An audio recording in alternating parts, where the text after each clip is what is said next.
Varises itu nggak boleh dipijet, itu penting sekali. Tidak boleh memijat varises atau penyakit-penyakit vena kronis ini nggak boleh sembarangan dipijet. Stocking itu ada cara pakainya. Cara pakainya itu adalah, dan kalau misalkan cara pakainya itu salah atau nggak betul, maka hasilnya juga nggak optimal.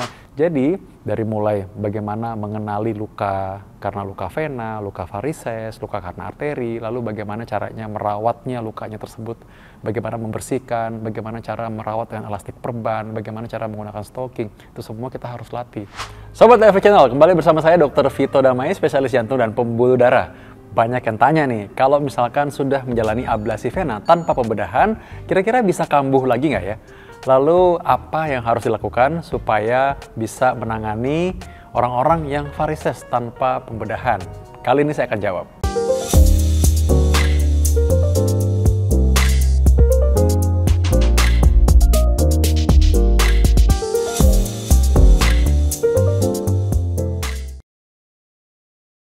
Hari ini saya sedang berada di pelatihan workshop untuk tim saya untuk bagaimana menangani orang-orang dengan varises. Untuk menangani varises, apalagi dengan yang luka-luka, ada orang-orang yang sudah luka begitu lama sampai bonyok lukanya karena gangguan vena atau tadi penyakit vena kronis yang banyak orang mesederhanakan itu menjadi varises.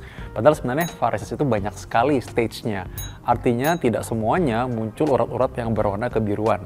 Kadang munculnya berupa luka atau orangnya kakinya bengkak-bengkak aja. Dan luka-luka yang sembuhnya itu susah sekali itu ternyata harus dirawat dan kita harus mendiagnosis dulu di awal. Ini perlu nggak perawatan khusus atau perlu prosedur khusus nggak? Nah, karena itu memang perlu pelatihan. Jadi kami juga menyiapkan bagaimana tim ini supaya bisa menangani pasien-pasien yang mengalami varises itu dari kalau pakai stocking, kalau pakai perban bagaimana, kalau nanti kita ablasi tanpa pembedahan gimana, setelah ablasi apa yang harus dilakukan, olahraganya seperti apa. Itu kita semua bikin supaya pasien-pasien yang ditangani itu mendapatkan manfaat yang maksimal. Jadi orang-orang yang menjalani ablasi vena tanpa pembedahan, misalnya dengan laser atau dengan lem varises, maka setelah itu akan memakai stocking. Stocking itu ada cara pakainya. Cara pakainya itu adalah pakainya selalu ketika sedang aktivitas. Kalau tidur boleh dilepas. Tapi biasanya awal-awal, mungkin 2-3 hari awal kita akan pakai sesering mungkin. Dan biasanya kita akan minta dia pakai selama 2 minggu sampai 6 minggu. Dan kalau misalkan cara pakainya itu salah atau nggak betul, maka hasilnya juga nggak optimal. Karena itu kita ajarkan nih bagaimana caranya supaya perawat-perawat kami pun bisa mengajarkan juga kepada pasien-pasien bagaimana cara memasang stocking yang benar. Bagi sebagian orang, ada juga yang belum bisa menggunakan stocking, sehingga dia menggunakan elastik perban. Nah, elastik perban ini juga ada caranya bagaimana menggulungnya, dan ini pun harus diajarkan dengan baik, supaya cara menggulungnya itu juga bisa optimal. Artinya, dia itu sebenarnya terapi nih. Orang dengan elastik perban itu terapi sebenarnya, karena dengan terapi tersebut, sirkulasi pembuluh darah vena ini semakin lancar. Demikian pun yang memakai stocking. Stocking ini stocking kompresi, medical compression. Jadi karena khusus untuk medis, maka stocking ini juga khusus, nggak bisa sembarangan. Stocking ini pun juga ada cara pakainya. Dan stocking ini membuat seorang sirkulasi venanya menjadi baik. Kalau Anda yang sudah melihat video-video saya terdahulu udah tahu dong kalau misalkan penyakit vena kronis atau yang orang bilang varises, ini asalnya dari penyakit pembuluh darah vena, pembuluh darah balik yang harusnya kembali ke jantung, namun alirannya menjadi terganggu karena adanya kerusakan katup dalam pembuluh vena.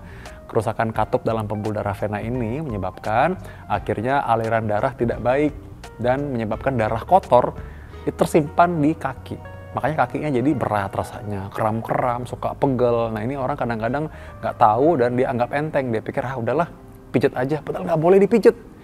Varises itu nggak boleh dipijet, itu penting sekali. Tidak boleh memijat varises atau penyakit-penyakit vena kronis ini nggak boleh sembarangan dipijet. Karena bahayanya nanti kalau misalnya ada bekuan darah yang di sana, itu nanti bisa terbang ke jantung. Bisa menutup pembuluh darah sehingga saturasi langsung drop tiba-tiba. Kita sebut itu namanya emboli paru, jadi sangat berbahaya. Ataupun nanti bisa merusak juga katup-katup dalam pembuluh darah. Jadi karena itu berbahaya sekali, tidak boleh sembarangan diurut kalau misalkan orang punya kelihatan ada varises-varisesnya. Yang benar malah kita harus pastikan dulu nih, seseorang ini benar nggak sih varises, lalu sejauh mana kerusakan pembuluh darahnya. Caranya dengan pemeriksaan Doppler atau ultrasound. Nanti seorang dokter akan memeriksakan ini ultrasonografi atau pemeriksaan USG ya, sehingga tahu nih apakah arterinya bagus apa enggak. Ya, kenapa bisa demikian? Karena kita harus tahu juga apabila ada penyumbatan di pembuluh darah arteri, maka sebenarnya tidak dianjurkan pakai stocking karena bisa berbahaya, nanti bisa lumpuh, amputasi. Ya, kalau misalkan jari-jari kaki itu lumpuh itu tanda-tanda bahwa ntar lagi tuh udah mau busuk kakinya tuh. Jadi karena itu kita harus perhatikan tadi motorik atau sensoriknya. Nah, pemeriksaan inilah yang mesti dilakukan apabila seorang mengalami misalkan luka yang lama nggak sembuh-sembuh, atau orang yang paling ringan tuh tadi pegel-pegel, kram-kram kakinya.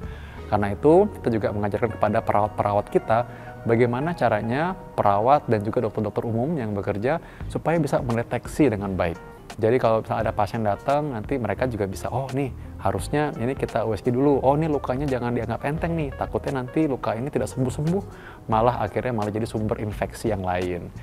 Jadi dari mulai bagaimana mengenali luka karena luka vena, luka varises, luka karena arteri, lalu bagaimana caranya merawatnya lukanya tersebut, bagaimana membersihkan, bagaimana cara merawat dengan elastik perban, bagaimana cara menggunakan stocking, itu semua kita harus latih supaya dari penanganan, dari awal mendeteksi hingga nanti penanganan misalnya dia menjalani ablasi vena tanpa pembedahan, setelah itu pun penyembuhannya lebih optimal. Dan setelah ablasi tanpa pembedahan itu, pasien dianjurkan untuk jalan kaki, harus olahraga. Pasien-pasien yang sudah dilakukan ablasi, baik mengenai laser maupun ablasi dengan lem varises, maka sebenarnya bisa itu langsung olahraga sebenarnya. Tapi ya tentu saja ada caranya ya. Dan artinya olahraga itu jalan kaki, jalan cepat itu sangat dianjurkan. Jadi setelah tindakan pun sebenarnya boleh jalan. Justru malah ini memperlancar sirkulasi dari pembuluh darah vena. Nah, tapi semuanya itu harus dilakukan dengan melihat situasi dan kondisi dari kaki yang dilakukan ablasi. Umumnya memang biasanya orang-orang dengan melakukan ablasi ini kita bisa tetap minum obat pengecek darah dari dokter jantung apabila mereka punya masalah jantung misalnya. Kalau mereka punya darah tinggi atau mereka punya kolesterol tinggi juga kita sekalian bisa membuat seseorang ini lebih aware bahwa dia juga punya risiko penyakit jantung koroner di kemudian hari. Ya, karena kita tahu bahwa dari semua penyakit kardiovaskular, yaitu kardiologi itu artinya jantung, vaskular atau pembuluh darah. Penyakit kardiovaskular itu adalah penyakit pompa dan pipa. Jantung itu pompanya, lalu pembuluh darah itu pipanya. Nah, jadi semuanya itu gabung jadi satu, sebenarnya satu kesatuan yang tidak terpisahkan. Sehingga seseorang yang mengalami varises itu kita harus curiga bahwa mungkin saja ini alarm bahwa ada kemungkinan penyakit jantung yang mengintai atau menjadi potensi kejadian di kemudian hari dan kita cegah lebih awal. Nah, sekali lagi kita harus ingat bahwa luka-luka yang tidak sembuh-sembuh itu harus curiga pembuluh darahnya ada masalah. Dan kita harus diagnostik dengan tepat. Kita lakukan USG untuk memastikan ini masalahnya di arteri atau vena. Karena ini beda sekali nih penanganannya. Dan setelah itu kita harus tahu sumber masalahnya dari mana. Dengan demikian kita nggak sembarangan minum obat dan nggak sembarangan terlalu lama kita luka dibiarkan dan sehingga menjadi masalah yang lebih besar di kemudian hari. Ya. Karena itu kita menangani pasien dengan tepat sesuai dengan diagnosis, juga sesuai dengan kebutuhan pasien. Obat-obat yang terlalu panjang mungkin saja kita bisa hentikan apabila kita sudah tahu bahwa oh ini permasalahannya bukan obat yang ini yang perlu. Jadi kita bisa menghindari obat-obat yang tidak perlu.